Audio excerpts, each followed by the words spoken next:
Welcome, everybody. Want to welcome everybody into my usual Friday show at 7 that I have titled as Failed State.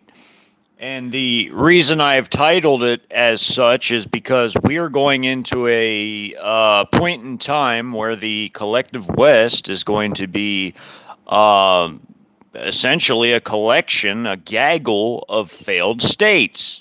Now, what is the official definition of a failed state? Well, according to definition, a failed state is a political body slash nation state that has disintegrated to a point to where the basic conditions and responsibilities of the governing body or the regime is at a point where it's no longer functioning properly, whereby the ruling regime is either considered illegitimate and improperly holds on while lacking any real such legitimacy. And this can be the case even if it's performing its functions properly, or it exists whereby it is in a state of woeful corruption. So that is essentially a failed state. Now, characteristics of a failed state can be a nation state wherein there is military intervention by state or non state actors, where there's again widespread corruption or has experienced a sharp economic failure or financial decline, and it lacks the regime is not properly enforcing its will, whereby they no longer have the monopoly on the use of force. Now, whether anybody agrees or disagrees with that last statement, which of course I don't agree because I don't support any sort of regimes.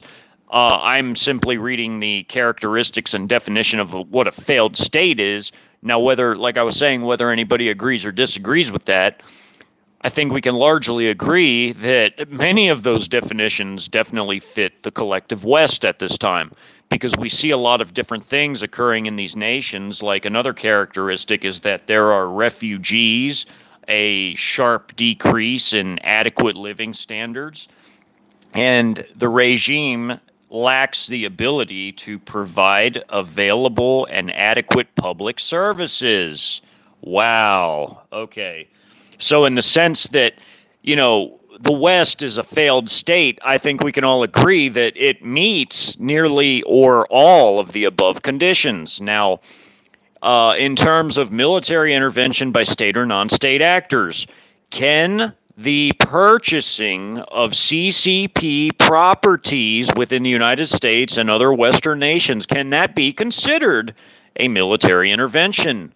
Why, yes, it can. It absolutely 100% can, even if their military is gaining entry via stealthy means, covert means, yes.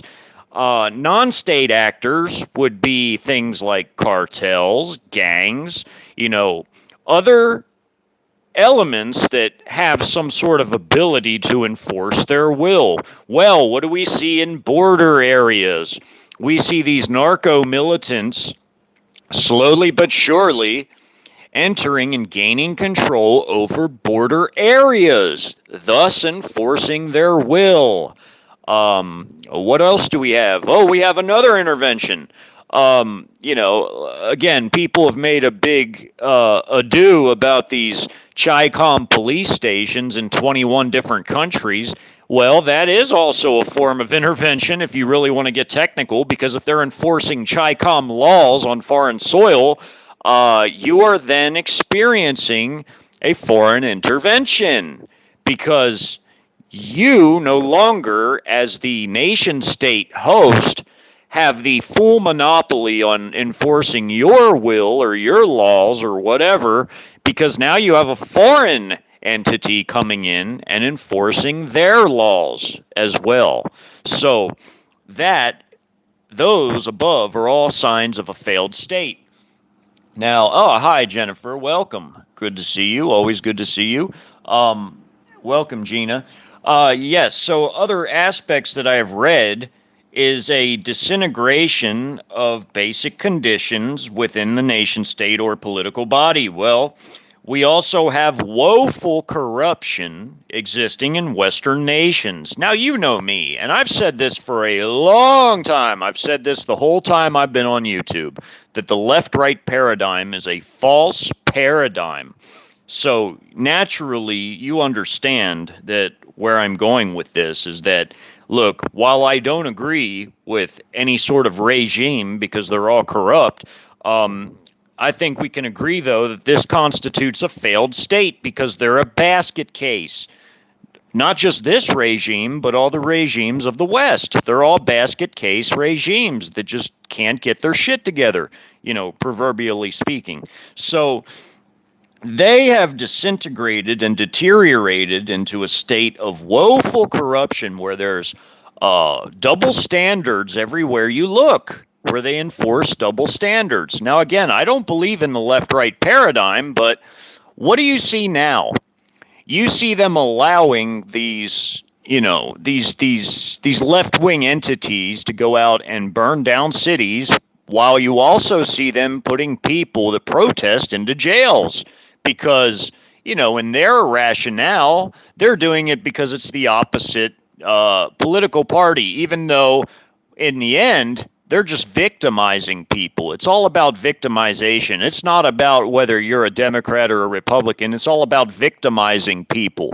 So if they're allowing one group to burn cities down, but also jailing a group that's peaceful, that is double victimization in that not only are your cities and businesses being destroyed, but then you're also being jailed by voicing any sort of dissent against those sorts of things occurring in your country. So it's not about the left-right paradigm. It's not about Democrat, Republican. It's all a war on the people. That's what it's about. So they're failing to provide basic public services like enforcing conduct, such as, in criminal codes, arresting people that are destroying public property or private property.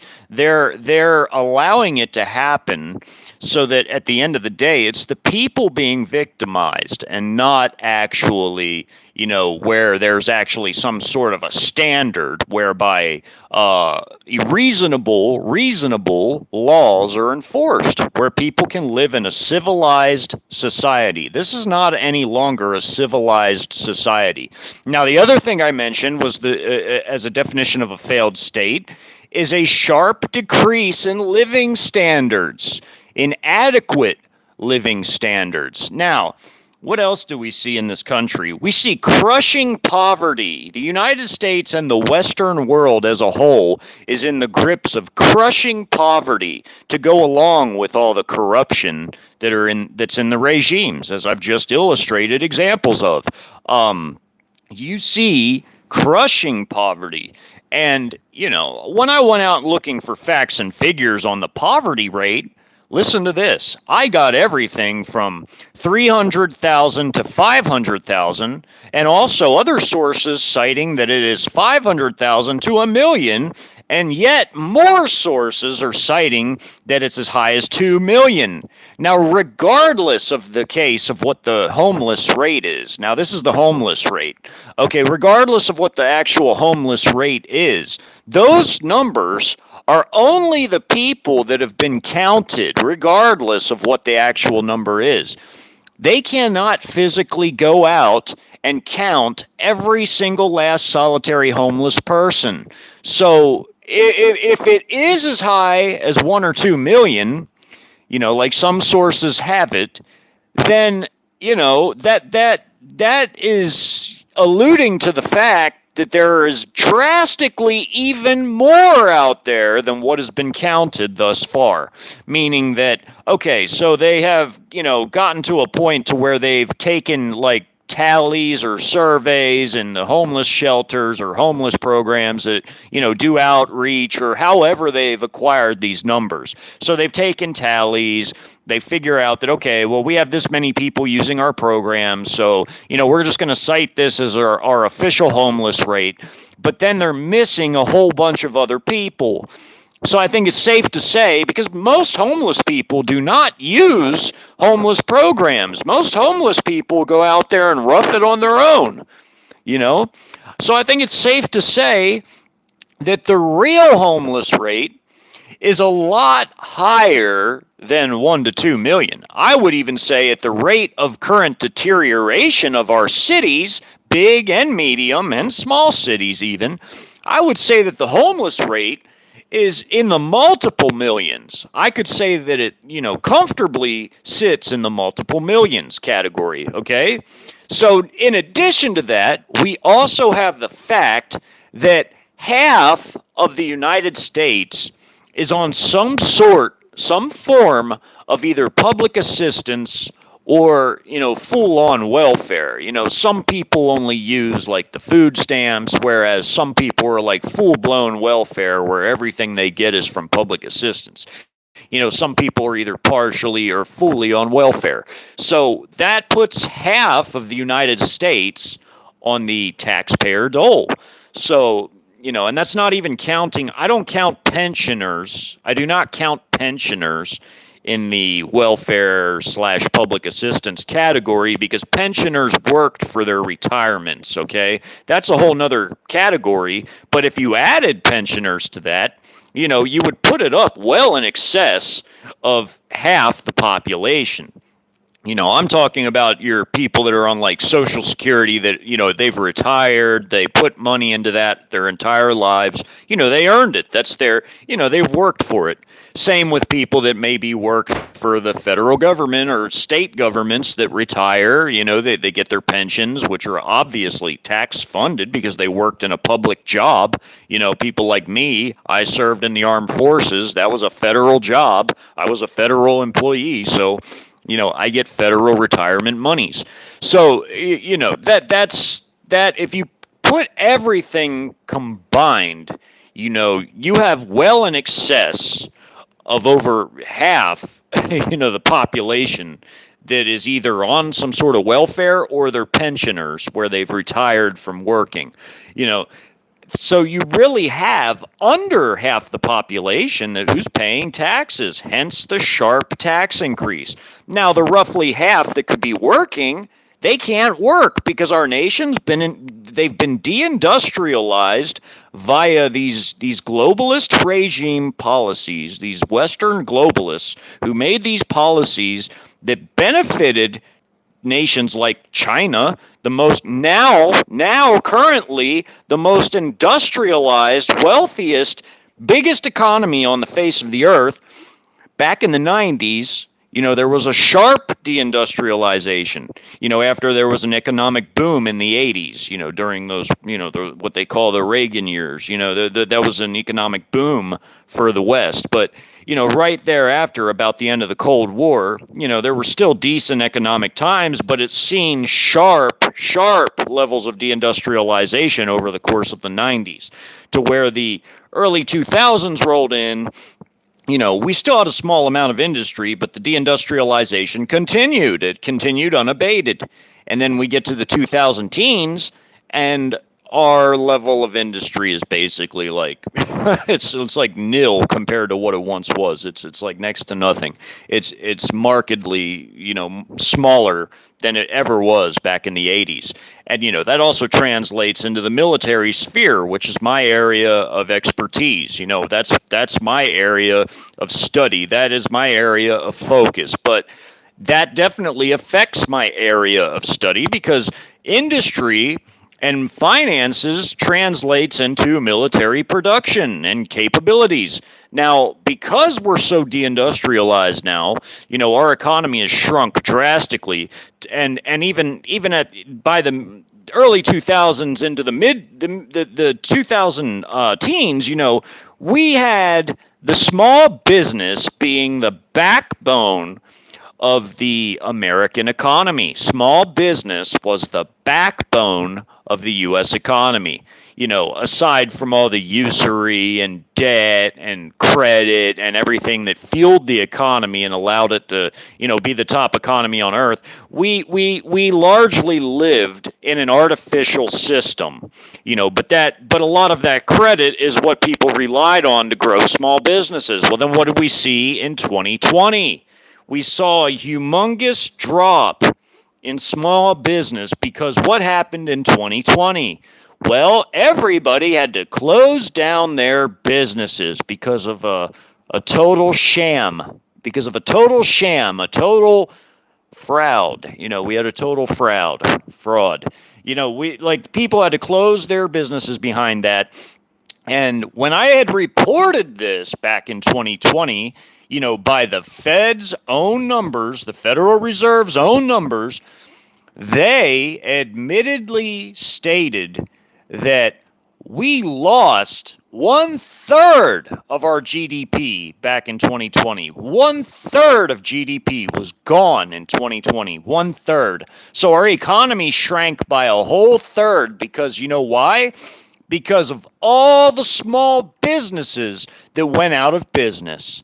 Because of all the businesses that had to shutter, where largely you've seen only the very most successful businesses continually were running to where they actually managed to survive it,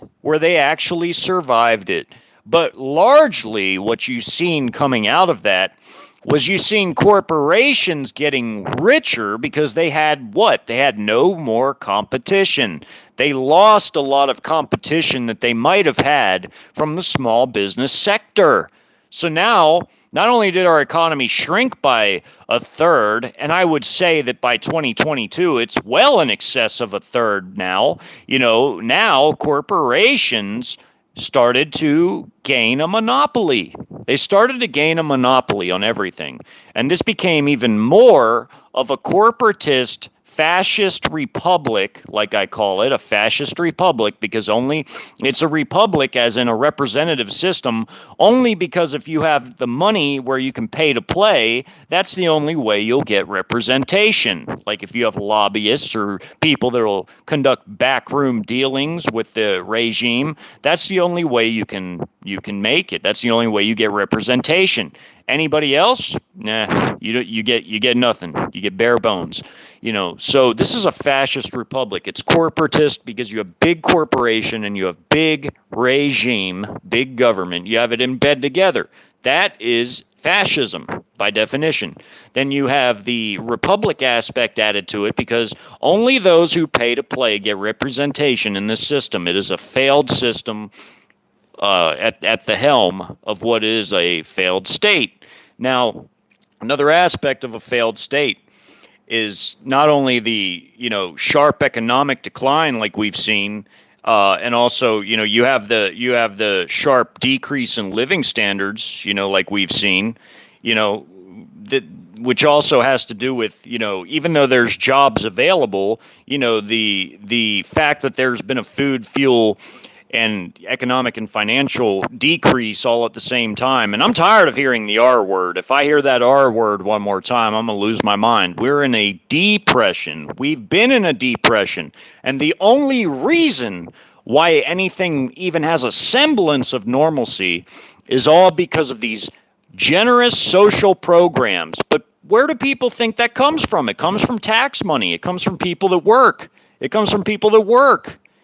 So it's like, now that there's all these people on the dole and they can't afford fuel so that they could even go to work, and plus the jobs that are available due to the level of deindustrialization are like mostly just garbage, shit jobs that don't even pay people enough to live on.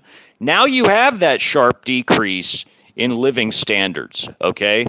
It's not right. There's nothing right about that. There's nothing right and good about that.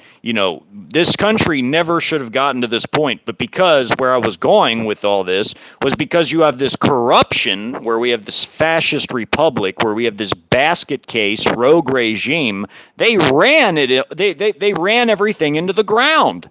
They're the reason why we have a failed state, because we have the most woefully incompetent people at the highest levels mismanaging either on purpose or because they just don't understand things, how things work. They took something that wasn't broken. It had its problems, but overall it wasn't broken. They took something that wasn't broken and they tried to fix something that wasn't broken. You can't build back better when you have nothing viable to replace what you destroyed. There was no replacement. That's why I always criticize and bash this whole idea of a so-called Great Reset. Where are these? I don't believe in it. I think it's evil. I think it's wicked. But where are these replacement infrastructures at these Great Reset cities? They're not building new cities. They're not building new infrastructure, new roads, a new power grid. There's nothing like that.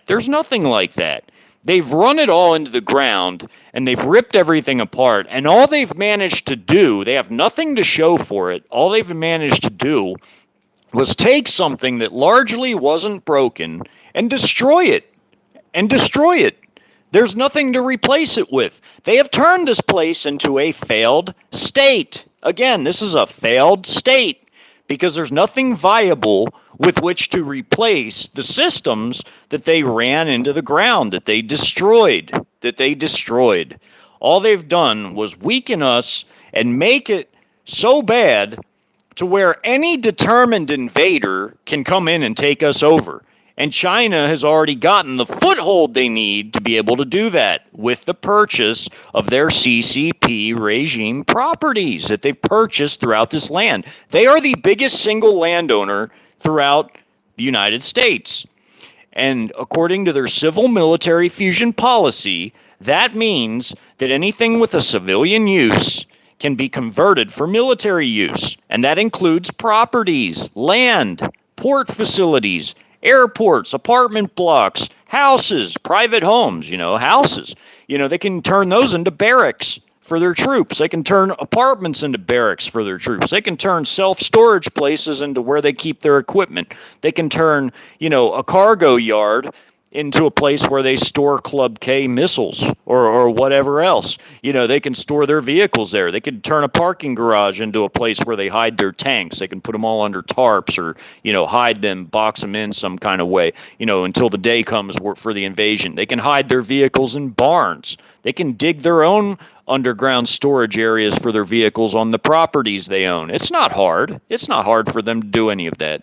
They own so much property in so many different places, all strategically purchased by their objectives for each and every given unit, whether it's a PLA unit, a PAP unit of their paramilitary, whether it's their national militia, which is like their paramilitary version of their National Guard. It's like equivalent to like what our National Guard would be, like a home defense type of force. That if they needed extra numbers, I'm sure they sent them over here too, because their national military their national militia forces of their paramilitary are immense in size. I mean, we're talking between 8 and 9 million troops.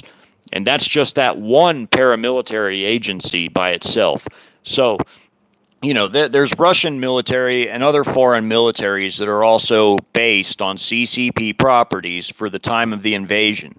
But, they're taking full advantage of the fact that we have this corrupt, rogue, globalist regime that can be easily bought out, easily bribed, that we have this system, this fascist republic, where they can pay to play, and I'm talking even foreign interests can pay to play within this system. And that is how they gain their foothold. That is how they've bought the properties they've bought, the ports they've bought, the airport terminals they've bought, everything that they've bought, cargo yards, solar and wind farms, all these different properties and farms and ranches, whatever they have, everything they've bought They were able to do because they took advantage of this corrupt system in the West. It's not just in the United States, it's throughout the collective West. So that's the other thing. This regime is filled with corrupt, evil people that have been caught in compromising positions whereby these foreign intelligence services have set up these situations, I'll just call it, where they've been caught doing things that they shouldn't have been doing, and thereby used those encounters that they've recorded as a means to hold over the heads of these people to get them to do what they want them to do, as in policies that benefit the CCP but also harm us at the same time. But they give it an air of plausible deniability to where it looks like it's been made by incompetence rather than by some disgusting excuse of a human being that has no integrity, that was caught doing something disgusting that they shouldn't have been doing, some sort of a criminal act, or they were just bribed because everybody has a price, and a lot of these leaders, they're not for the people, so they could care less what happens to the people, even though it is at the end of the day going to happen to them too, because the Chinese really don't care about them either. When the Chinese invade, everybody's going to suffer, even the people that took bribes from them.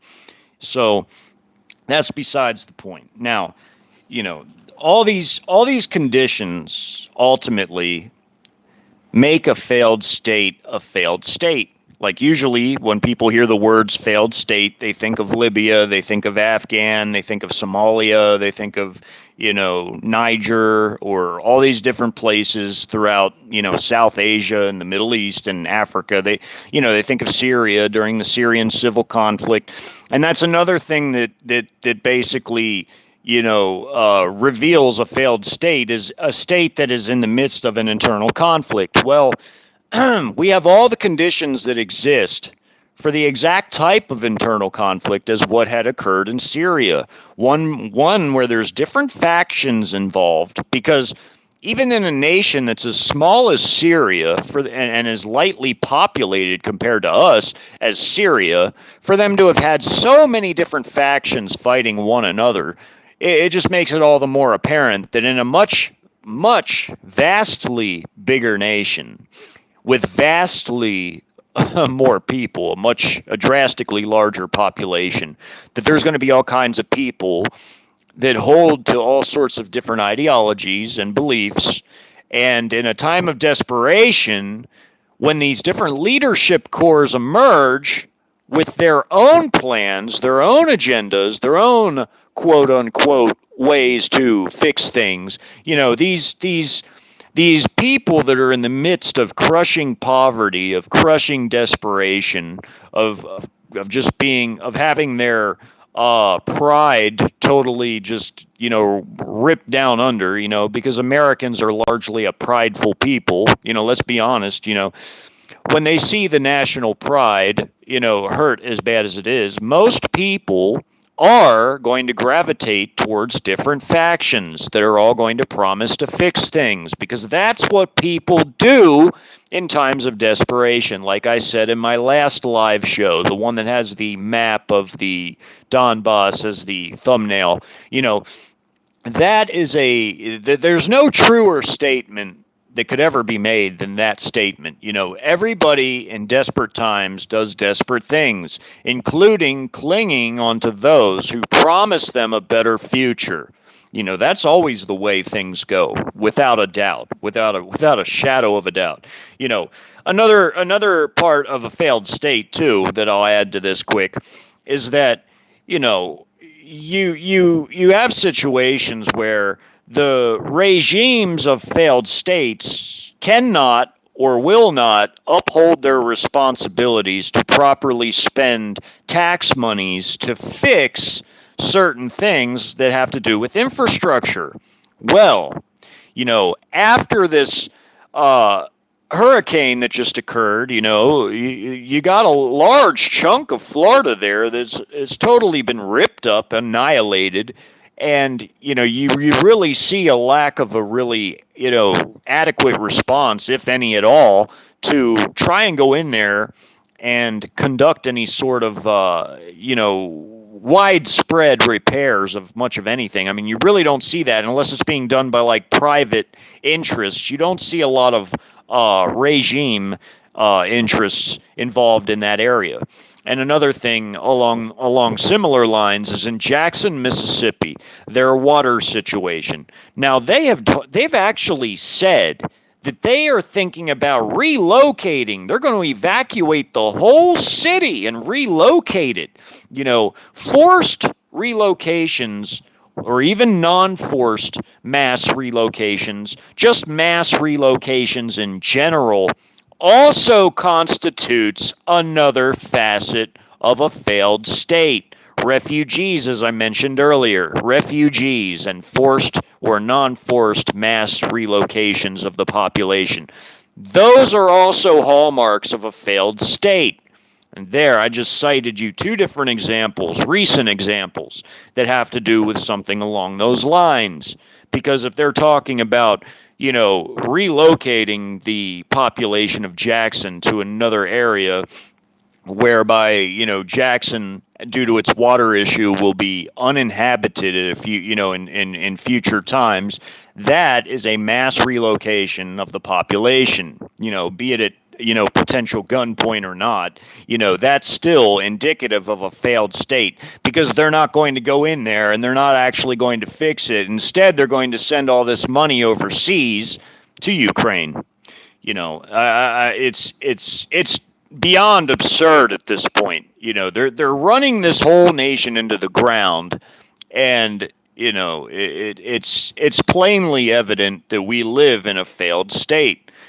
Everything I've just mentioned and every example, all these things indicate that we now live in a failed state. And really and truly, if you want to get technical, we've been living in a failed state for a few years now. 2020 was the very beginning of America becoming a failed state.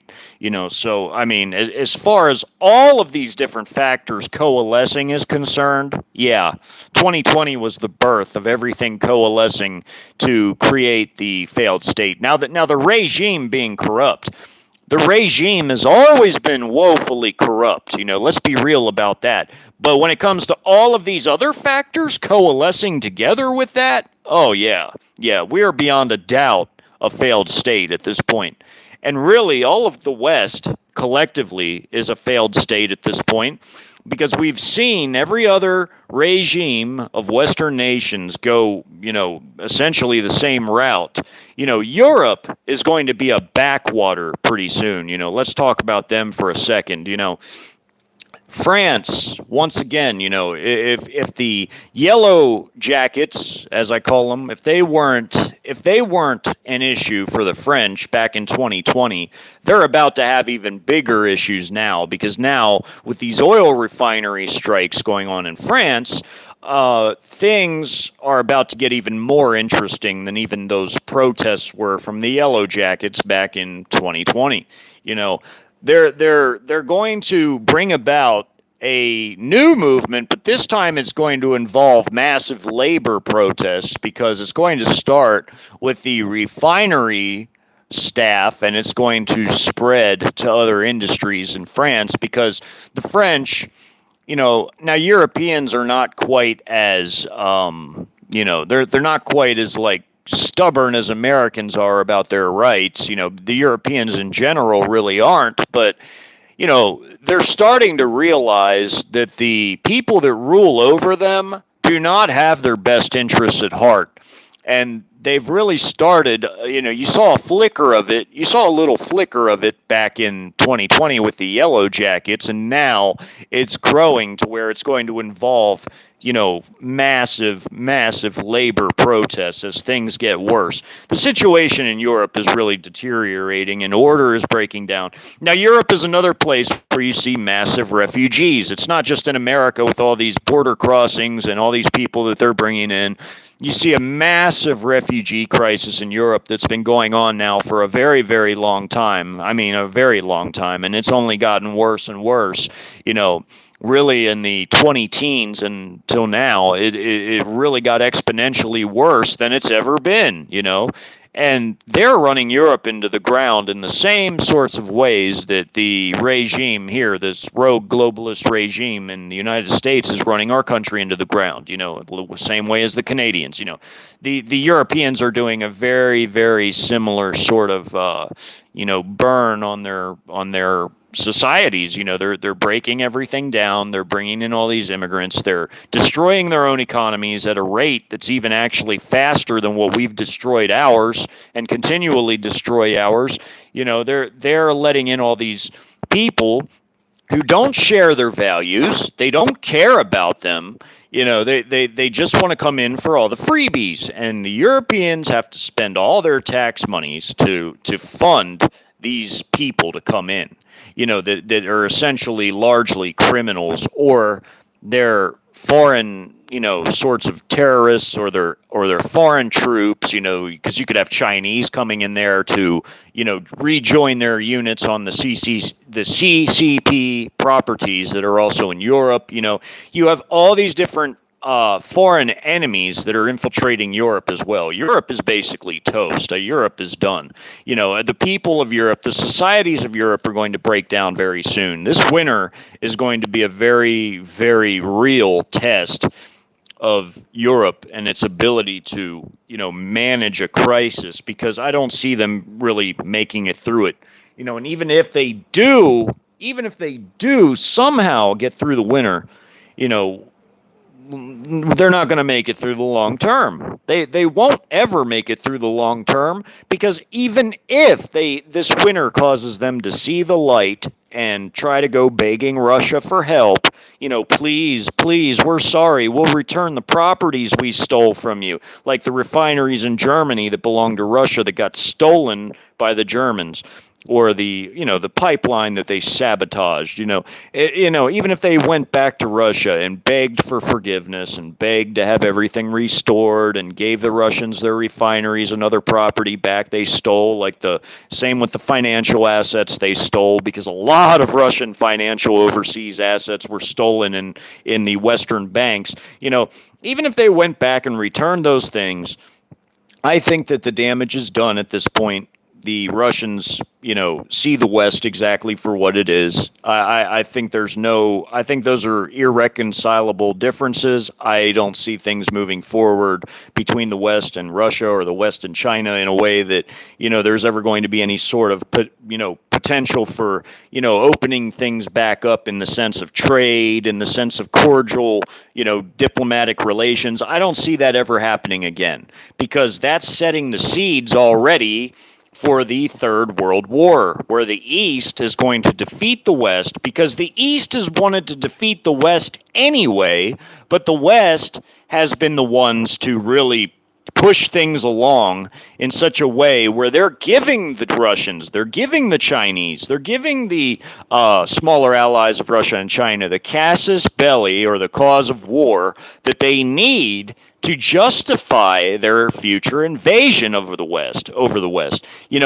They're giving the East the justification to invade the West, and that's what we're seeing. Same with this black hole that we keep dumping all these resources and just all this currency into, and just everything that we've given, even the mercenaries that are actual, former professional soldiers that might have been helpful if we were to ever try to rebuild our armed forces to be able to, at least be a little bit effective at defending ourselves.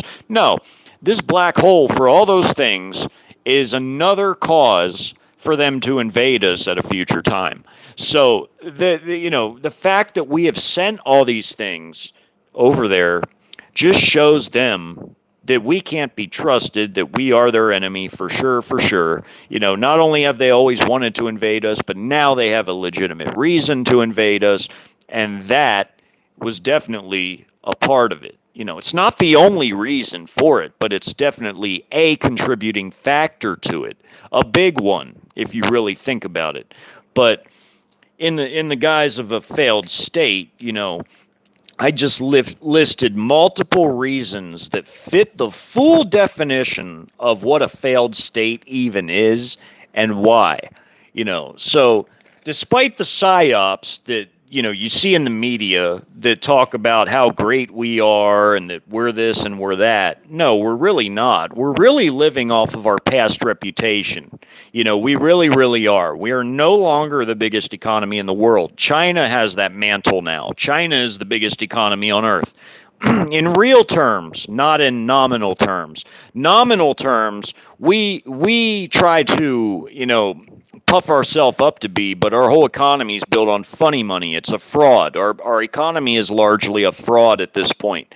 And it's being held up by bonds that China buys, by the way. China buys most of our bonds. So it's being held up by bonds. And I'm saying China does besides the Fed. The Fed buys the bonds too, which is crazy because it's just the central bank that happens to issue our currency. But there's going to come a point where they can't do any more credit swaps, where they can't have any more bonds because we can't pay them. It's all going to tank. All the usury, which is all the crazy loan sharking that financial institutions basically do for the most part, it's all going to collapse. It's a giant Ponzi scheme, and that's why in real terms China has the biggest economy, because in real terms China has the biggest middle class in the world at 900 million, and I've told you all that in a past live I've done. Also told you that China has the most billionaires, which is a fact. They have their 698 in mainland China, plus their 71 in Hong Kong, which is also part of China. So, all in all, you got 769 billionaires in China. We only have 724. They have 769. So China, our middle class is anywhere close to China's, because China's middle class is essentially almost 3 times the size of our entire country's population. So, China in real terms is the biggest economy on earth. They have 40% of the whole entire world's manufacturing industrial base, manufacturing/industrial base. China has 40% of that. That just in China, just that one nation. They also have the biggest service industry, service economy on earth. China is massive. They're massive. They also have the most gold holdings. They also, their Belt and Road scheme also brings all kinds of money into their country. Plus, it brings them military benefits too, because of all the infrastructure they build overseas doubles as a military use. China stations their troops abroad in every country that is their ally or they have a Belt and Road project in, because they send a lot of their paramilitary and also military forces into these nations, and a lot of them are in disguise as civilians, but they're actual full-fledged military forces. Just like what they've done here. And then there's other nations where their military marches in uniform. Like what was caught on Salt Spring Island, that's only a microcosm. You have Chinese aircraft flying over London, Ontario, too. You got Chinese troops seen marching in Salt Spring Island. That's where they have a base near there. So, there's also in Mexico, like that video that Blue Eyes, a subscriber of mine, shared with me. There's Chinese troops that have been seen in uniform there, too. Chinese paramilitary forces have built roads for their logistics for a future invasion into the United States to help their Trojans that are already in here. They're all over the world because of the Belt and Road has been one of the sneakiest, craftiest ways by which not only China has dominated much of the world through stealth, through their economic and financial prowess, but they've also managed to infiltrate these nations and turn them into either vassal states or, areas where they can base their troops for the future coming world war. And China's armed forces are massive. They're by far the biggest on the face of the earth. And I'm not only talking about their active, I mean everything they have. Their paramilitary and military reserves included.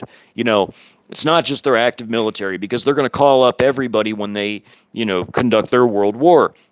All 29 million men they have under arms will be called up and pressed into service. They're going to call them up because the paramilitary and the reserves for their military are, of course, they're not always on duty because they're like, some of them are home defense forces and others are just simply reserves, like for the reserve military. They get called up in a time of war, sort of like how Russia's calling up their reserves to build up in Belgorod and in Belarus to deal the final death blow to Ukraine, as I've said a few days ago. That's been going on now for, about a couple weeks.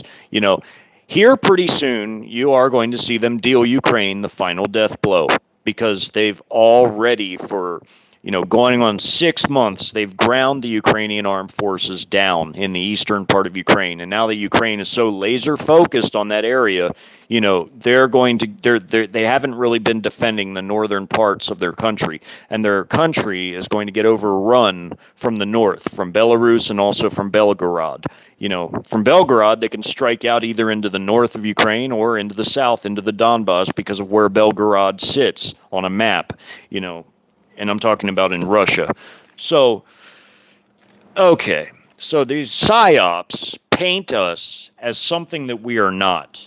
They paint us like we are still living on our past reputation, and that's why I always tell people to be very, very leery of MSM stories, before they parrot them, on their own channels or whatever, because the MSM is owned by the Western elites. The Western elites own these corporations, these news corporations. So ultimately, the narratives and the media bias, because the media is full of biases, come from the elites, because the elites are the ones that own the media and tell them what to put in their stories. So be very careful when looking at the legitimacy of these MSM stories and narratives, because I guarantee you, I would say at least, 90% or more are all completely either fabricated and made up entirely, or at least partially made up, whereby you have stories that are either fully theatrical productions or it's something that's been drastically over exaggerated to the point to where it's a false perception of what's actually happening. You see it a lot with the Russia-Ukraine thing. They paint Russia in such a way to where a lot of it is a humongous distortion and misconception. I don't care about Russia. I don't, but I care about the truth. And they're not painting Russia in the correct way because Russia, it's a time of war. It's a time of war, and these Western media outlets are, obviously against Russia. So that's a biased. No matter how you look at it, it's biased. It's still biased, We shouldn't be supporting these Western systems or Eastern systems in any way whatsoever at all. We should simply be looking for the truth, because I think we all agree we just want the truth, good, bad, or indifferent. And, okay, so for them to support Ukraine like they have is, it's biased. It's biased. It's heavy bias to the point to where, they're making up entire stories, or they're spinning news stories in such a way to where, it paints Russia into a corner and makes Ukraine look like it's something more than what it really is. They shouldn't be doing that because it's all biased. That's why I said in my last live show I did that, I go after narratives because I want the truth. Whether the truth is Russia looking better than Ukraine or looking better than the West, I still want that truth because the truth is the truth.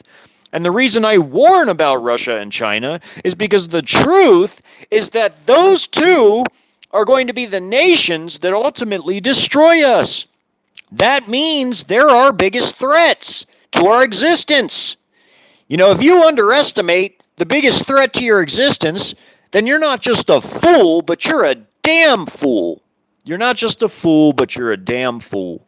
If you're going to underestimate your enemy and the biggest threat to your existence, because a lot of people are going to fall at the hands of the CCP and their forces and their allies, or they're just going to be enslaved by them, like I depict in my audiobook and my typed out stories and all my work.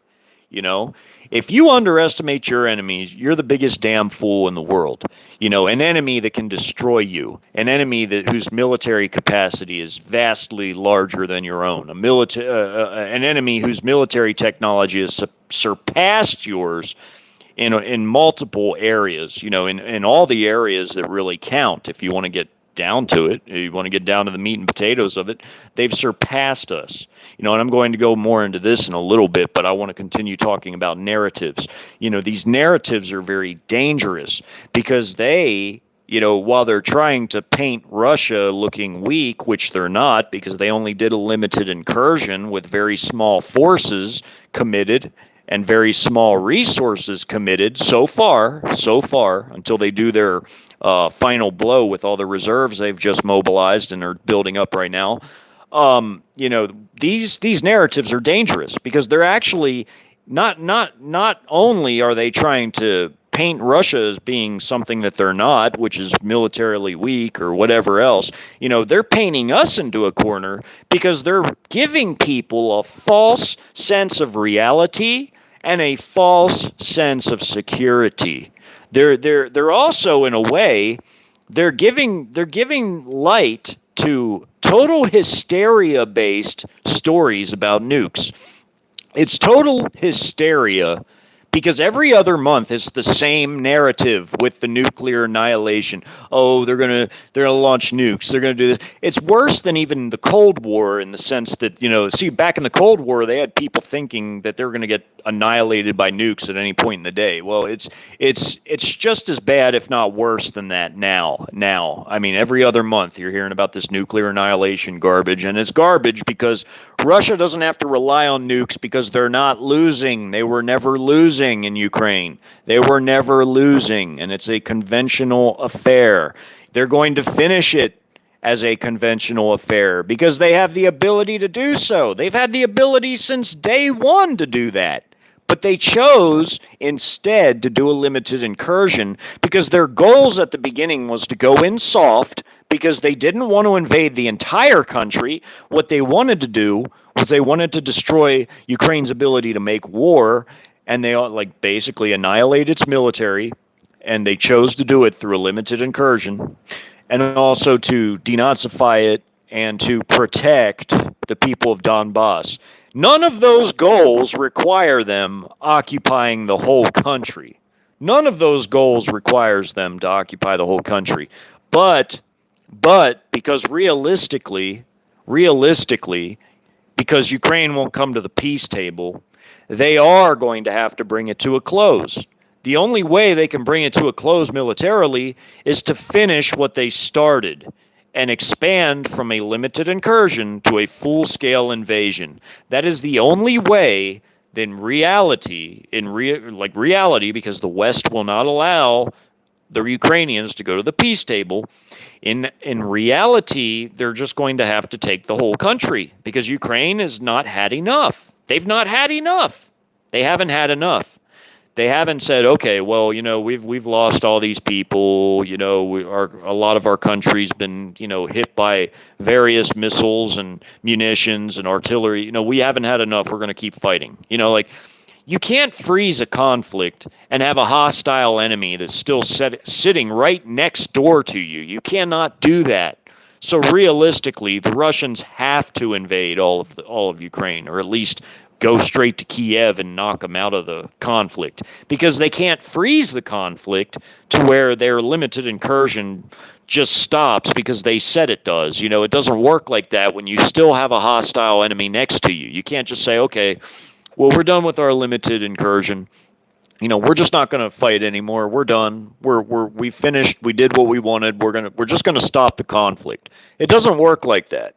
You have to finish the conflict because as long as your enemy hasn't come to the peace table, you have to knock them out of the war.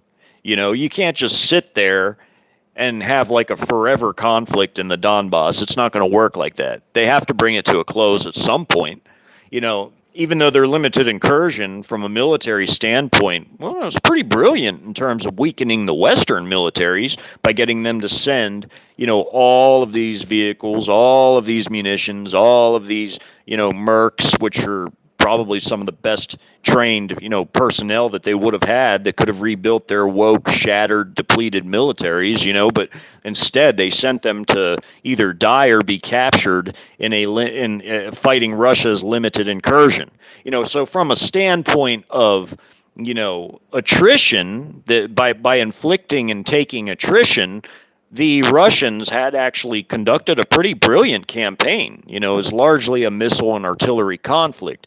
And, by them just sitting there in eastern Ukraine and grinding down gradually the Ukrainians and the Western mercs who came in, and all the Western equipment that came in, and all the Western money that was sent in, it was pretty brilliant from that standpoint. Like somebody called it a rope-a-dope before. I think that was Project Grayman. I called it a distraction. Either way, a rope-a-dope or a distraction, it was both of those things because they both really mean the same thing. And I said that before this even started, when I was still making shorter videos. You can go back and look. This is exactly that. It's a big distraction for the West to pour in all these resources and supplies and things that they need for their own defense capabilities, but then instead they poured it in over there to get destroyed. So these narratives are all patently false. These are all wartime psyops and wartime propaganda, wartime psyops to boost up their proxy over there. So be really leery about all these different narratives. That's all I was getting at when talking about psyops and narratives. It is wartime. During wartime, propaganda and psyops, psychological operations, are conducted to support allies or proxies, and Ukraine is a proxy in this case. So anything that makes them sound better than what they really are is a psyop or a narrative, because Russia could have defeated them in a few days, realistically, if they had wanted to, but instead they chose to go in soft. But in Western media, they have spun that into a narrative whereby they try to say Russia's weak or Russia's losing. Look, I'm not pro-Russian because I'm telling the truth. I'm just telling the truth. I'm telling you the truth based upon the behavior of Russia, what they actually did versus what's being said about them. So now you understand why the media was able to spin a limited incursion into trying to call it a full-scale invasion when they did not do a full-scale invasion. They went in with limited numbers of troops into a limited area in eastern Ukraine. And yeah, they did their little feint attack towards Kiev, but they didn't use that many forces. They didn't send enough forces to take Kiev because they weren't trying to take Kiev. I mean, they sent a battalion of spec ops, a battalion, nearly 1,000 troops. They sent a battalion of spec ops, of Spetsnaz forces, and they sent the 106th Air Assault Regiment of the 76th Airborne Division. I think those are the numbers. I wrote it all down and I read it off in one of my short videos I made a long time ago. You can go back and look, but that's what, if memory serves correctly, that's the Air Assault Regiment that went in along with a battalion of spec ops. So you have about 4,000 troops thereabouts that went toward Kiev. 4,000 troops is not enough to capture a city of nearly 3 million inhabitants. That's not enough personnel of any military force on Earth. 4,000 is not enough personnel to capture a city that's nearly 3 million in size. You would need at least, 50 to 50,000, 55,000 plus. You would need more. You would need a lot more to capture a city of that size than 4,000. 4,000 wouldn't cut it.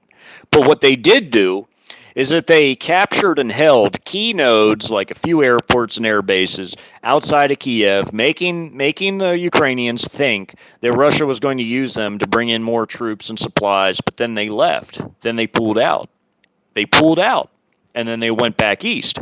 So when they did that, what they did do was they diverted Ukrainian attention away from the east, away from Donbass, so that they could conduct all the movements into the Donbass for their limited incursion. That's called a feint attack.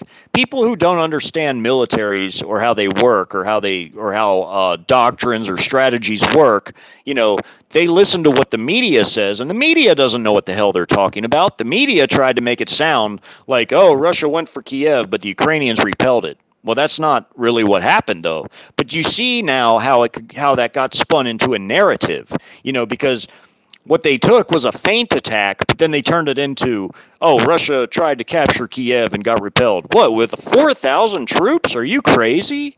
But they didn't tell you that. You see, they didn't tell you that because if you would have known that, that would have actually made their narrative fall apart. It would have fell flat on its face. You see what I'm saying? Like, I'm not for Russia. I just want the truth to be told. And the truth isn't being told. Instead, they're telling you lies and narratives. People that don't know a damn thing about militaries or how they work, they're telling you lies and spinning narratives. Like the whole thing about the State Department saying that Russia was going to recruit American nationals. What a load of bullshit. Same thing with Russia going to North Korea for shells. North Korea doesn't even have 1/8 of Russia's military and industrial output.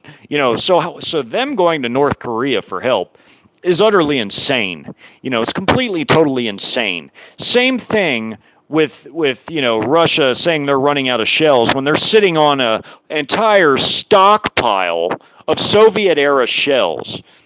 Now, I told you how that works with artillery ammunition. When I was in the Army, we were using shells from the Vietnam era, when I was in the Army, because back in Vietnam, they were still using shells from World War II. Shells accumulate over time for artillery. Okay, that's how it works. Things accumulate over time. And the Soviet Union produced drastically more artillery ammunition, as well as rocket ammunition, as well as bullets, everything. The Soviet Union mass produced ammunition in just ginormous quantities. So has China. And China, in the past 5 years, having had added all these factories they started the construction of in the late 90s, these gargantuan industrial complexes that they have, adding it to the large, fairly sizable industrial base they already had to begin with, I shudder to think what they can produce now. But the Soviet Union and China were both massive ammunition producers for many, many decades. The United States, we used our wars to clear out our inventories. So, when I was in Iraq, we were firing shells from the Vietnam era, from the, early 70s, when Vietnam was coming to a close. We were firing shells from the early 70s. You could tell by the lot numbers and everything else. Look, they produced a whole lot more ammunition than we ever did, and I'm talking about Russia and China.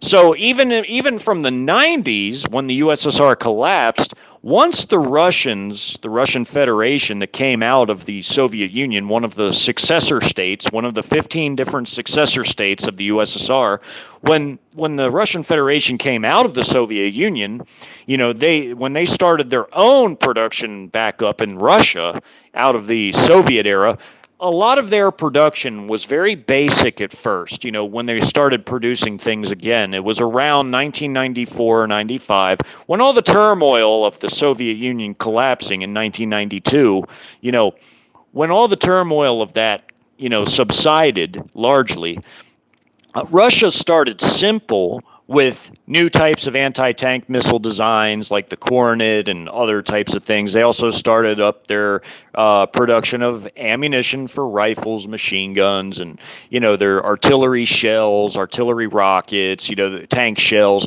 all of it. They started their productions back up with ammunition. So everything they've had from the Soviet era and the 90s, the mid-90s, all the way till now, they have these stockpiles that put the whole West combined even to shame. Because once again, in the NATO drills, Britain and France completely run out of artillery shells in 8 days. And the British and French, just Britain and France, even if you include Germany and Italy, have a minuscule amount of artillery. It's like they don't even have any artillery. Like their artillery core as a whole, and I'm talking about all four of those nations combined, and those are Europe's four biggest NATO contributors. All four of those countries combined have a minuscule amount of artillery pieces. And I mean all categories: rocket, howitzer, and both types of howitzer, like your self-propelled howitzers and your towed howitzers. All four of those countries have a minuscule amount of artillery systems. And for them to run out of artillery shells for their howitzers in 8 days, that means they have a puny amount of shells. Puny. I mean, we're talking maybe a few hundred thousand. For them to have so few artillery pieces and still run out in 8 days shows that NATO is not ready to fight any kind of war, not even a defensive war. So Russia could steamroll NATO like it's nothing. Because Russia has expended 3,600,000 plus shells. I mean, I don't even know what it's up to now, but if you do the math, it's probably far in excess of 4 million by now, because they haven't stopped doing what they've been doing since the very beginning. If Russia, see, media, here's another reason that shows you that all their narratives are lies. Media said that Russia was running out of everything. They said this back in April, okay? They said in April and May that Russia was running out. Oh, Russia has to be out of things soon. Oh, soon Ukraine's going to win. Russia's running out. Bullshit. They've ran out of nothing because they're still there doing the same thing, and they haven't been dislodged. If they were running out, they wouldn't be continually firing 20,000 shells a day. All the missiles they fire a day, all the cruise missiles and tactical ballistic missiles, like their Iskander systems and their Caliber cruise missiles. They wouldn't be firing all these, thousands of missiles and 20,000 a day of artillery shells. The rockets are roughly the same. The artillery rockets they expend that are fired out of like the Grad systems, like your 122 millimeter rocket systems. Plus they have bigger systems than that, like the 300 millimeter rocket systems, which are more like long range rocket artillery. China has those too. They're huge. We have the 270 millimeter ones, like our M270, which is our MLRS. And, a lot of our allies use that as their rocket artillery. Like Germany uses the MLRS, but they have less than 40 of them. And most of theirs aren't even serviced because they don't work, because they don't spend money to maintain their equipment. I'm about to tell you all about Germany here soon, and also France and Britain a little bit. But, this is the thing. NATO is not what it's puffed up to be. NATO is a lot weaker than it's ever been, and I'm going to explain, like I always do, with real facts and figures and instances. So, before I go into that, I want to say hello to people because I tend to yap on for a long time. No, Ukraine's not turning the tide. There's no way. It's all media bias. It's a bunch of lies. Russia's about to deal them the death blow. They're building up their reserves for the final death blow. Ukraine's been gradually ground down. They've been gradually ground down. This has been going on for many months now. It's going on 7 months. It's probably about 6 months, I should say, that this has been going on. And Russia hasn't stopped doing what they've been doing since the beginning. If Russia was running out of shells, they wouldn't be going to North Korea for shells. They would be going to China for shells, because China is the only nation on this earth that produces more than Russia. If you want to learn about Russian and Chinese production capacities, you should watch all my past material. I go really in depth with it. Russia's going to crush Ukraine.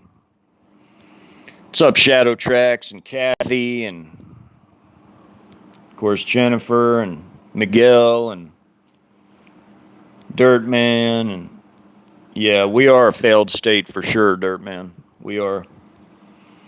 See, when this place descends into an internal conflict, there's going to be all sorts of factions taking control, because this central regime is so weak, there's no way they can feasibly hold down all this land. They don't have a big enough military, too, for one thing, and they damn sure don't have enough ammunition or supplies, or vehicles, for that matter, for a land this vast, which is why it's all going to fall apart here at home. But anyways, now that I've greeted people, listen, here's the thing. When it comes to Europe, the four biggest European NATO contributors, and like I said in my last live, even when it comes to our artillery, even when it comes to the artillery we've given away an immense amount of artillery shells, and it's even more than what I thought it was. Lately, we've given away 2 million shells. We probably, I assume, because based on how enormous of an amount that was, based on what we produce in a year, the NATO drills have shown that what we produce in a year of artillery ammunition is expended in merely 10 days. In 10 days. So we're talking of over a few 100,000 shells we would expend in 10 days, and that's what we produce in a year of artillery howitzer ammunition. And based on the humongous stockpile that we've just given to Ukraine recently, the 2 million artillery howitzer shells of the 105 and 155 millimeter varieties of shells, based on those 2 million shells we've given away, and on what we produce in a year, we're about to be in some deep shit, because the stockpiles that we have left are not going to be very big after giving away that many. Remember, Russia, by the time I'm speaking these words, has expended over 4 million shells. If you do the math, the average of 20,000 shells a day that they expend a day in that conflict, they've expended over 4 million shells. Now, what the Western nations do is they project onto Russia their own weaknesses. So if our weakness is that we run out of shells in the NATO drills when we do, like, the Western European nations of Britain and France running out in 8 days, and us having expended a year's worth of artillery production in 10 days, for us to give away 2 million shells to Ukraine shows that, what we have left, plus whatever we can make in a year, which has probably been curtailed because China has gradually cut off trade with Western nations in the sense of vital components for war production, while Russia destroys all the stuff we send to Ukraine. So it's like a double rope-a-dope, like teamwork. We're not going to have very many options left in terms of like firepower, as far as like overwhelming firepower against a foe during a time of war. Plus, when you look at the strategic reserve being, drastically emptied, of all of these fuels that we would need, all the diesel shortages that we've been having, we've really truly been in a food and fuel collapse since August. But, whatever we've been able to scrape and scrounge, people wonder why the fuel prices are so high. It's because of supply and demand. The demand is there, but the supply is not. We have emptied our strategic reserve largely and sold most of it to China, our enemy, but also to India. And now we've, hawked off a bunch of it to the EU because they've shot themselves in the foot with these sanctions on Russia. They did that to themselves. So our strategic reserve, in other words, what we depend on, in other words, for our time of war, for our military or national emergency, most of it is gone. So when we're totally cut off, armies, just militaries in general, not just armies, but militaries in general cannot fight without fuel. They cannot prosecute a war without fuel, nor without food, nor without ammunition, nor without parts for the vehicles they need, because you have to repair vehicles. So being cut off from components from China, which we rely on in our military-industrial complex to create weapons, like the electronics we get from China due to the lowest bidder situation. Instead of buying them from our ally, Taiwan, we get them from our enemy, China, which also gives them a backdoor into it, but that's besides the point. Now that China's largely cut us off from what we need for military manufacturing, and we're giving all this stuff to Ukraine, it gets destroyed. We've also already abandoned a ton of weaponry and Afghan and other places that we send things to. I mean, we're really, really weakening ourselves. We're really shooting ourselves in the foot. And with the strategic reserve being emptied and being drained, how it's been drained, we've benefited our enemy again, China, and we've drained ourselves. We cannot prosecute a war without the weaponry, without the ammunition, without the fuel. We've shot ourselves in the foot.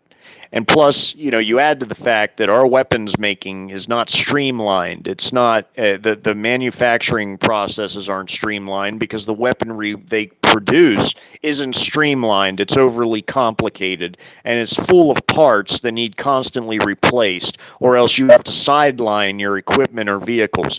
That's a fact. I mean, when I was in the Army, sidelining vehicles means that if there's a maintenance issue or there's a part that has to arrive that hasn't arrived yet, you can't use that vehicle. So with all of these parts issues that our military is experiencing, and because, again, the vehicles are not streamlined to a point to where they're simplified, they're overly complicated both to produce and to maintain. That's so that the military industrial complex could make money in better times, but in a time of war, it's not practical and it's not efficient. We're really setting ourselves up for an epic failure. And that goes into my next part about the woke military. Now, the woke military, surprise, surprise, big shocker here, they're not meeting their recruiting goals. Well, maybe that's because, like I said, big shocker, being sarcastic here, but, maybe that's because of their mandates that they enforce. Maybe because people don't want to take a certain toxin into their bodies. And maybe it's also because, besides that, maybe it's because of all these woke policies and these green policies. I don't know if you all heard a live I've done very long ago, like when I was starting to make lives where I was joking about, the military wanting to, build tanks on solar panels or factories that run on solar panels, which, is impractical and, likely impossible. I was joking then, but come to find out, what I was joking about at the time of making those is actually something that they're sort of trying to do. Not really with the solar panel aspect, but what they're trying to do with vehicles is they're trying to make the vehicles go green. Armored vehicles. They're pouring a whole bunch of R&D money from the defense budget into making armored vehicles green. Yes, you heard that right. So they're wanting to make tanks and APCs and infantry fighting vehicles, a whole gamut of different armored vehicles. They're pouring all this R&D money into trying to make these vehicles run on green energy. They're trying to make them hybrid vehicles. But, when you really look into this, it's not going to be something that they can achieve for a very long time. In their own words, they've said this. So they're pouring all this money into R&D, into projects that they cannot make happen in a reasonable amount of time, meaning decades. It said it would take them to be able to do this. But they're so serious about it, and they're pouring tens of billions of dollars into these R&D programs. This is one of the most worthless things ever. So they're pouring just these humongous amounts of finances, these funds into trying to make greener military vehicles. So what I was joking about with the solar panel on tanks to run a tank, what I was saying about that then as a joke is, well, really, they're really trying to do something similar to that. They're trying to make a green tank. They're trying to make green armor personnel carriers, green infantry fighting vehicles. That's actually real. They're really doing that. Wow. So what was meant as a joke a while back isn't really a joke. It's actually something they're doing. And they're wasting just enormous amounts of money on these things instead of, spending money on tried and true designs, instead of worrying about how to prosecute a real war and how to defend, the land. They're worried about trying to turn the military woke and green. And this new generation of indoctrinated wokesters that are being attracted into the armed forces, which, by the way, still can't meet their recruiting goals because most people are not woke. There's a lot of people that have a problem with the direction of this land. But even so, they can't meet recruiting goals. But the people that they purged a whole bunch of our best people, and this new generation that's replacing them, that is actually joining. They're not going to win a war. They're not going to win a war. They don't have what it takes. They're not tough enough. They're indoctrinated into all this woke shit. They're not capable in any of their jobs. So we have this hollowed out, depleted, and it's been depleted by all the giving away of our armaments and equipment. It's being depleted by the fact that we can no longer get vital components for the weapons that we actually still manufacture, that we still have the capability to manufacture. We're not getting vital components to things, so they're not getting produced. So they're not replacing the losses. They're not replacing the things that are being sent out, and that's a fact. With this woke military is not tough enough to win a war. In basic training, they give them stress cards, where if they get stressed out, the drill sergeants can't even yell at them anymore. They can't even simulate real combat experiences like they used to anymore. That's not a military that's capable of winning a war. China and Russia are killers. They will annihilate Western militaries. And like I was saying, it's not just our military that's a sham, a garbage military, a depleted, woke, hollowed out, thinned out military that's living off its past reputation still. Because remember, like even our Marine Corps, for instance, and this is the Marines, they got defeated on their own base. I think it was out at 29 Palms or Camp Lejeune, or not Lejeune, 29 Palms or that other one out in California. Damn, the name slips my mind. Lejeune's in North Carolina. I'm thinking of the other one. Pendleton, Camp Pendleton. It was one of those two places. They had a bunch of our woke allies from, I think that it was Canada and Britain and even the UAE and Australia showed up. And our woke allies defeated our Marine Corps. This was a few years ago. And they defeated them so bad, they had to reset the entire exercise because the Marines were all wiped out to the last man in the exercise. So that's an example of how weak and pathetic that our armed forces is as a whole, because it's not just that it's not just symptomatic to where it shows in a Marine Corps exercise. This is across the board now, because we have this woke military, the entire military, they purged it of its best people that would have trained up the next generation of soldiers the way they should have been trained up. The training can't even be done like it used to be, because they don't have training ammunition anymore, for live fire trainings. They've given away so much overseas, or abandoned so much in places like Afghan or even in Iraq, because we left stuff there too, or giving it to our allies. We don't have the things to simulate the type of training that we need to simulate anymore. We just don't have it. They're trying to pour all this money into all this green garbage. I mean, look, and they're planting trees. I mean, they're doing a whole bunch of stuff instead of doing training. They're doing PowerPoint trainings on how to be woke.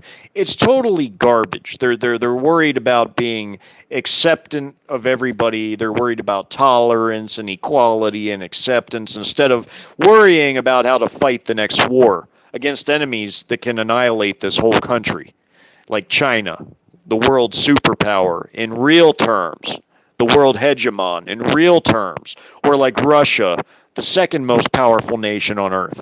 Instead of worrying about, the next big war and about enemies that can both destroy this country, we're worried about about being green and woke, and about this new generation that can't even, they have no heart. They have no heart. They're not tough at all. They're weak. They're pathetic. Our military is hollowed out. It's living on its past reputation. Again, for all the reasons I just mentioned, and more, and more. Because in real battle, you're not going to hold up a stress card and your enemy give you a break. No, your enemy's going to keep on, firing at you and annihilate you. You're not going to hold up a stress card in a real battle and say you need a timeout. Pause the battle. I need a timeout. This Call of Duty generation has no idea what real war is like. And they're, when it happens, They're going to run away like cowards. People are not in any way the way they used to be. People are nothing like they used to be. Not like they were back in World War II or Korea. They're not like they were before that. We don't have the same society that we had in better times, when people actually had hardship, when people actually worked, when people actually knew what it was to work. We don't have that society anymore. There's no hardship anymore. There's no tests of one's endurance. There's no tests of any kind of stamina or endurance or hardship, and or any sort of experiencing what it's like to endure any sort of rough conditions. Most of our population is soft, it's coddled, it's weak, it's effeminate. This nation is going to be destroyed for it. It's going to be destroyed for it. It'll be conquered and occupied, and it'll be a Chinese colony called New China. And the North will be called Novaya Russia, because they want the whole Arctic, including Alaska, northern Canada, and Greenland, in with their Arctic empire. So they're going to have their Arctic empire, and China's going to have their overseas empire, which will be the rest of North America. So, what I was saying about the Europeans, let's talk about their woke militaries. The British and the French, have long been considered to have some of the more, combat experienced forces of the European militaries. And Germany and Italy are comparable, but they're not quite, they haven't experienced quite as much as the British and French have in the modern era, because the British, their legacy goes to like the Falklands War, the First Gulf War. So do the French, really, with the First Gulf War. They've had a little bit more experience under their belts than, say, the Germans or the Italians have. So, but even so, the Germans have been in Afghanistan, so have the Italians. The Italians also, they've been to Iraq as well. But, even before that, the British have a longer legacy, so do the French. But here's the thing. Even the British and French militaries are falling apart, in the sense that whether they're like combat capable, they're combat ineffective, because, they're letting their fleets of vehicles fall apart. And one instance of this was when the French, they had like none of their transport helicopters during their operations they'd conducted in Mali, allegedly to go after ISIS, the group called ISIS. When they were conducting operations in the African nation of Mali, none of their transport helicopters were working, so they had to borrow some from the British. I guess the British just managed to help them out there, just barely. But, and the British, on the other hand, were having issues with their tank fleet because of their nearly 400 Challenger 2s. Only about half of their whole tank fleet is operational. It's up and running. They're in a poor state of decay, and they're, the French with their helicopters, the British with their tanks, and it's not just those vehicles, it's others. Their Navy's been having issues, especially the French Navy as of lately, but their air forces too. Their air forces are no longer at the state of readiness that they once were. But even worse than them, you have the Germans. The Germans are much, much worse than the British and French, because let me get my paper here. This tells quite a story here. As far as the Germans are concerned, their military has been subpar.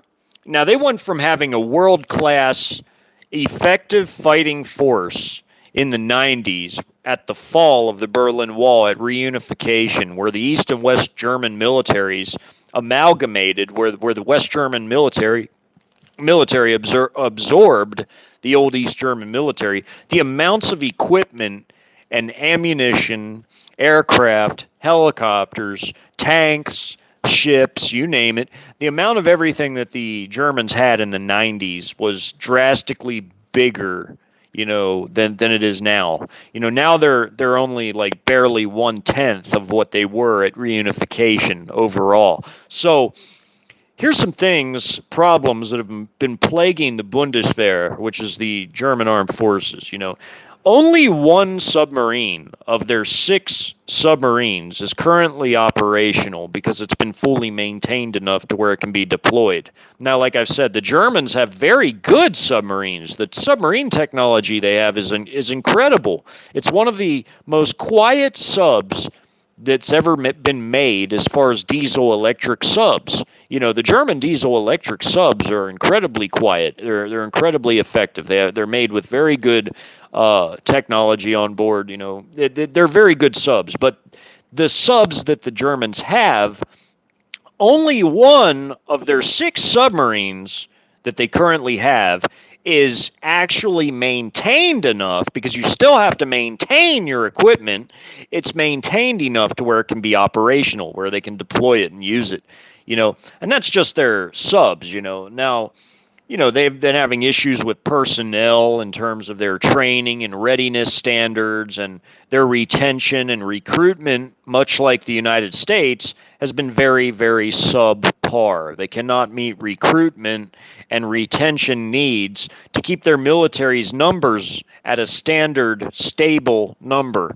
So another issue has been their standard assault rifle, the G36 rifles. As well made as they are as far as the design of these rifles made by Heckler & Koch is incredibly well designed. It is an incredibly well made rifle. But the problem with the rifles that the Germans have been buying, they've been asking for cheaper rifles, so Heckler & Koch has to make the components of these rifles with cheaper metals and materials. So what's been happening as a result is the rifles that the German army has been procuring, of the G36 rifles, these really nice new rifles, the newer ones that they get have been made with much poorer quality metals, which is causing them to overheat to where they become wildly inaccurate after cycling several magazines through them. They become wildly inaccurate weapons because of the barrels getting warped due to the metals, the poor qualities of the metals used in the barrels. So there's another example. As for their aviation fleet, their aviation arm, their attack helicopters in particular, there's only currently 28% of their roughly 70 attack helicopters, their 70 Tiger attack helicopters, roughly 20% of them are operational and even flyable. They're even able to be used, because the rest are not being maintained because the money's not being spent to maintain them. So only 20% roughly of their helicopter fleet, of their attack helicopters at least, can fly. The rest of it's grounded. Now, as for their Eurofighter Typhoons, which are their fighter aircraft they rely on, of their 140-odd Eurofighter Typhoons, only 30% are maintained and able to be used. So 70% of their fighter aircraft are not being maintained. And their transport aircraft, their Airbuses, they have these Airbus, what are they? The Airbus 400. Their Airbus transport aircraft are normally grounded because they're not getting the parts required to be fully maintained. So their transport aircraft fleet of their new Airbus aircraft, they're being grounded because they cannot be properly maintained. I think they have like 14 or 15 of these. Their newest tank that they're coming out with, because their Leopard 2A7 tanks are amazing tanks. They're very well-made tanks. They're very state-of-the-art tanks, like the Russian T-14 or T90, or like the Chinese Type 96Bs or Type 99As, or like the American Abrams M1A2. The German Leopard 2A7s are state of the art tanks. They're state of the industry. I mean, but the problem is that the Germans cannot maintain their whole tank fleet, to where 50% of their tanks are out of commission. They're grounded. They're sidelined. They can't be used in were a war to break out, because they're not being maintained. But the German tank fleet to begin with is very small. They only have just over 400 tanks. I mean, it's not very big at all. 400 tanks, and Russia has 12,500 active tanks, plus all the tanks they have in the boneyard, which is about 8,000.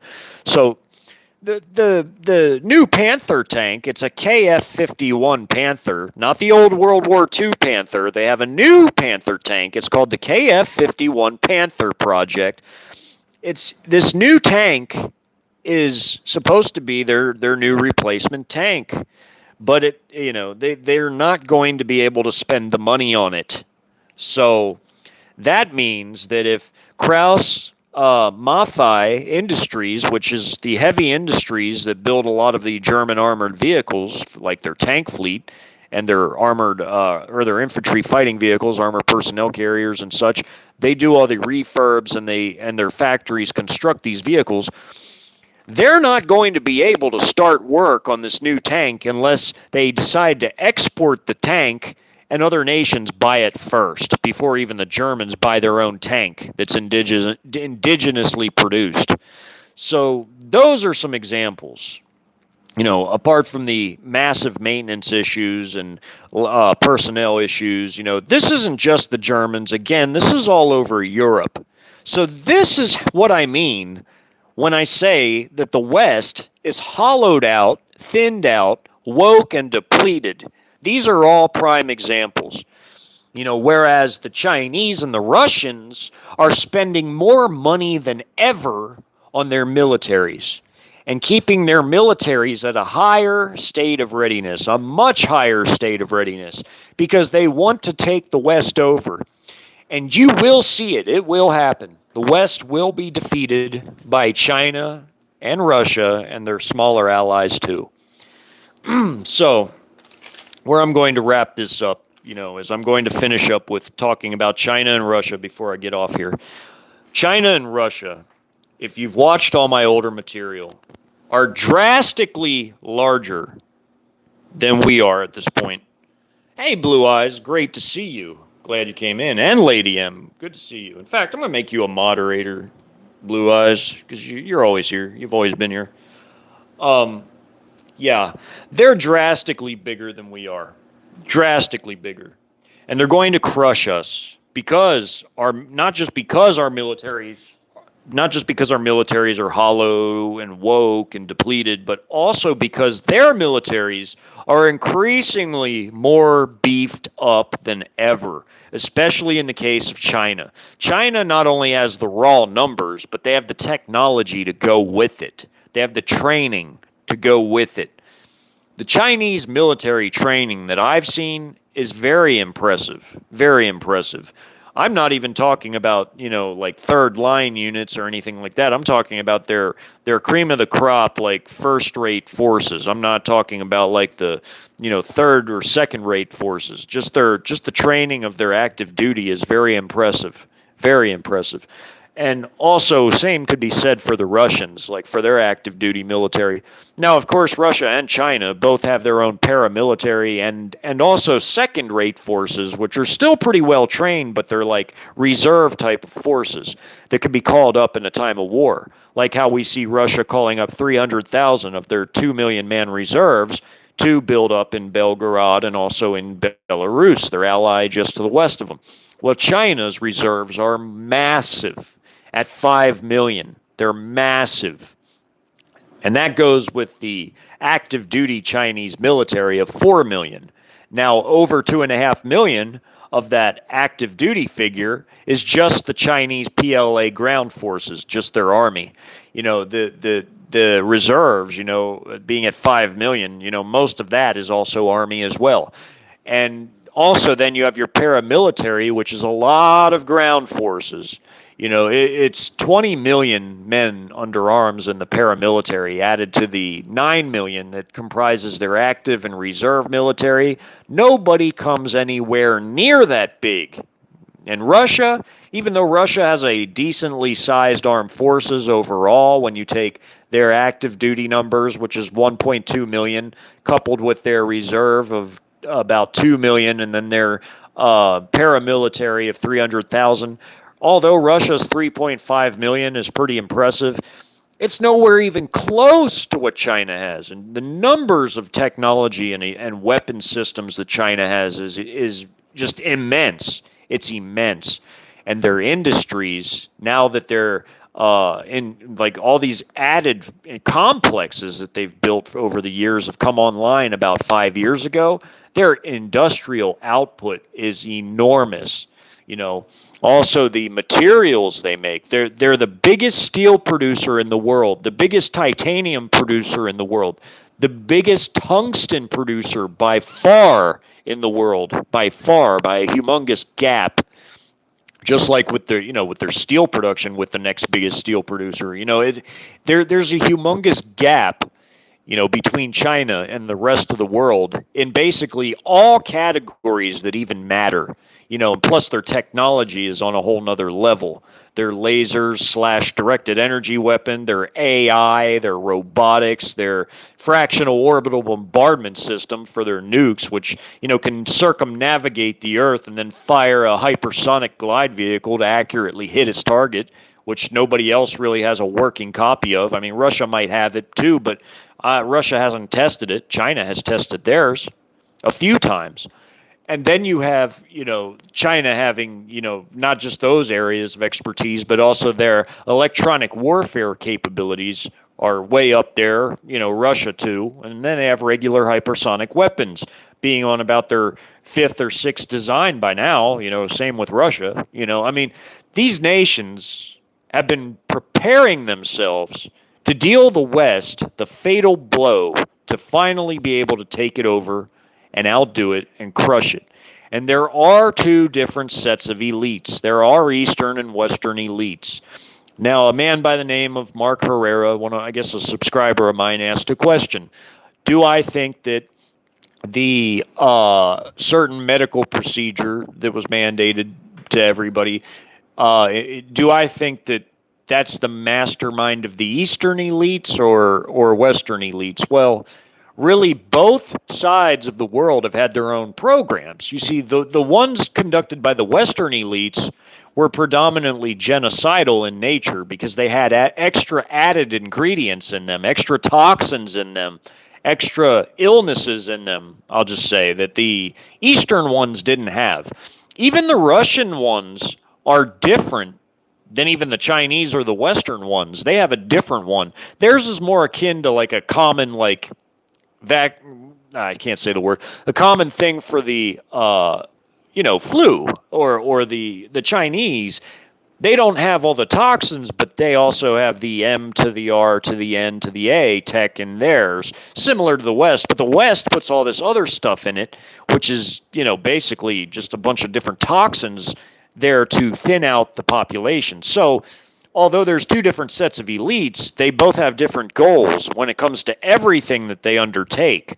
Now, the Western elites are more like of a suicidal nature in that they're destroying their own power base without a vital replacement, which makes it seem, I know it seems like it, but it's not really the case, but it seems like they're working for China because China and Russia want to take over the West. So with them thinning out the West of its population and people, of its industries, of everything, it makes it look like they're benefiting China, which they are, but they're not really working for China. They're doing it because they really believe that they're going to have their goals come true of some kind of a great reset in the West. Because China and Russia are ruled by different elites who are doing very different things in their countries. They're building themselves up for the day that they're going to have their own new world order, which will be an Eastern-dominated new world order, an Eastern-centric new world order, where they're going to take the West over and they're going to have their BRICS Plus type of NWO. They call it multipolarism, but it's really multipolarism, which will be led by 10 kings of the East, the 10 Eastern kings, which will come out of these BRICS plus nations. Their New World Order will consist of predominantly China, Russia, but also the 8 other of the 10 Eastern kings. Now, these are the 10 kings of Revelation that'll all give their power unto the beast.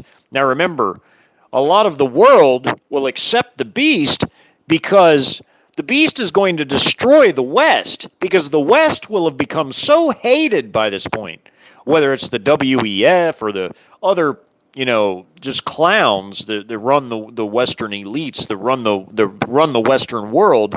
The Eastern elites are going to destroy the Western elites, because the West is going to be a sacrifice. It's going to be a sacrifice for the true NWO, which will be an Eastern-dominated New World Order. Okay? So to get there, according to prophecy, because Jeremiah even says that we're going to have a multi-faction civil conflict within Babylon first, just like I've depicted in my scenario, because it says that violence will erupt in the land. This is before we get invaded now. This is before we get invaded, which seems to corroborate what Dimitra Duduman said too. Where in Jeremiah it says violence will erupt in the land amongst different leaders. So there's going to be a conflict or violence that erupts in the land amidst different leaders. Leaders plural, like factional leaders. Does that make sense to people? Because different factions are going to arise and they're going to take control in different areas. Now, Mr. Herrera also asked me, well, what do I see as far as Texas within the scope of a civil conflict? Well, Texas, I see it looking a lot or doing a lot of the same things that I put in my internal conflict scenario.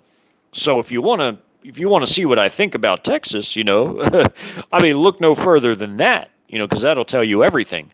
But even if, and this is an if, even if Texas didn't do its own thing in some sort of internal conflict, other factions will rule other areas throughout the state. But I really see Texas trying to do its own thing, because the Texas secessionist movement is indeed a real movement, and they're the ones that took control of the whole state during that internal conflict. So really, that conflict had everybody represented in terms of factions and ideologies and even different cults and other types of things that would arise and seize control when there was a massive power vacuum created by the fact that we have this wimpy, pathetic, weak, depleted, hollowed out, woke military, this woke military that basically is ineffective at holding down a nation of this vast size.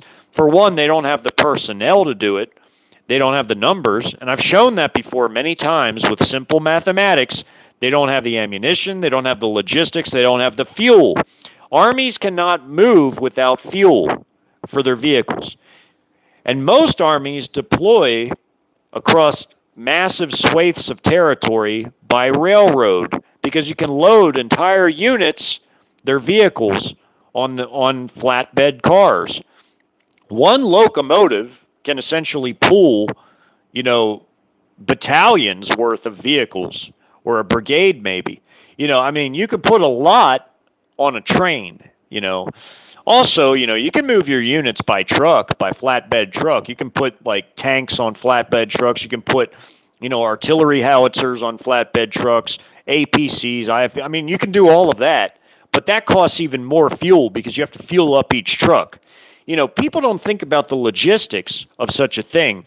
And the United States is vast. It is a vast territory. Now, also, the other fact comes into play that a lot of our military, you have two components that are apart from active duty. You have reserves, but then you also have National Guard. When reserves and Guard, those members are living in local communities. So they're going to have local loyalties in any type of internal conflict. Most of them will. And they're going to go with whatever faction is preeminent within their area where they live.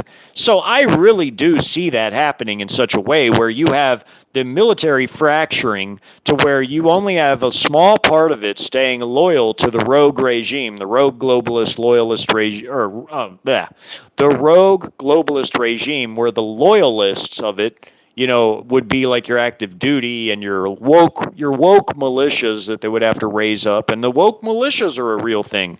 They've already made a debut where they have standardized, all body armor. They have standardized unit patches. Even the ones that showed up at that event that was held in Texas, they even had standardized small arms. I mean, the woke militias are a real thing. Like truly they are. I talked about all this type of stuff before it was even a thing. I even talked about the Mexican drug war that forced the La Raza, which was a faction, the La Raza narco state, which forced all the narco militants across the border, which became a faction. I even talked about that before it happened, and then it happened after I made that documentary. Shortly after, I think about a few months after I finished that documentary, it started to happen. And, all of these things mentioned in the documentary came from very, very careful research, very careful, diligent research. So that documentary had all kinds of different things coalescing that either have already happened or started to happen, or that will happen, as in like guaranteed to happen sometime in the near future, not very far from now. And all of those patterns and things and just everything mentioned in that documentary, it's starting to come to a point where it's all coalescing into a very similar type of reality as was presented in that documentary series. That's the best way I can explain it. So all the concepts that are highlighted in that documentary, yeah, sure, some of the factions have different names because it is a hypothetical documentary. The factions may have different names, but the ideologies represented and the groups represented are all very real. They're real. They exist. They all exist.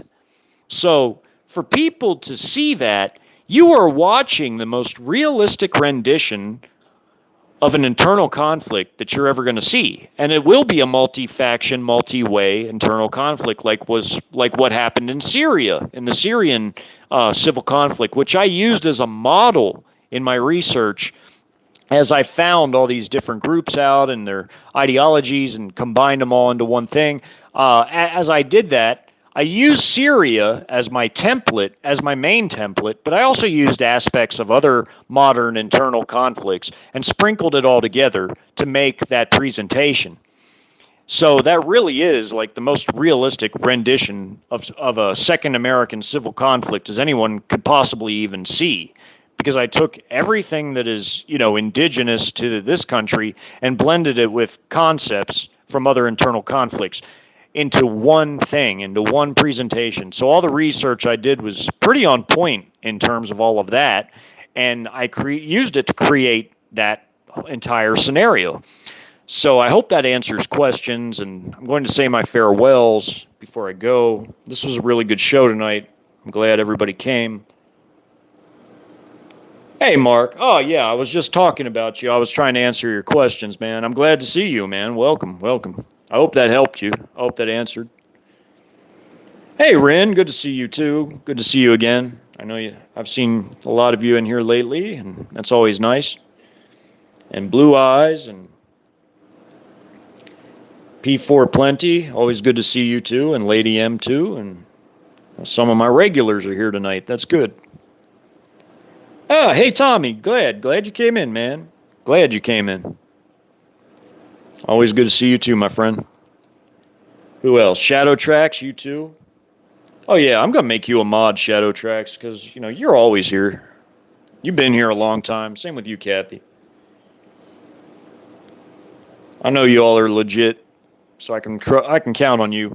Basically, all I want out of my moderators is to just make sure everybody's treating each other, in a civil way, in a normal, just regular way, and just people. I want people to act like adults and be good to each other and be respectful, not only of me but of each other. This is an adult channel where I expect people to act like adults and not like, petty, just idiots. Well, thank you all for coming. You too, Miguel and Dirtman and Jennifer, of course, and Gina and everybody. Thank you all for coming. This was a really good show tonight. I hope everybody got something out of it. Put a lot of different topics together into one thing. Thank you. Y'all be blessed.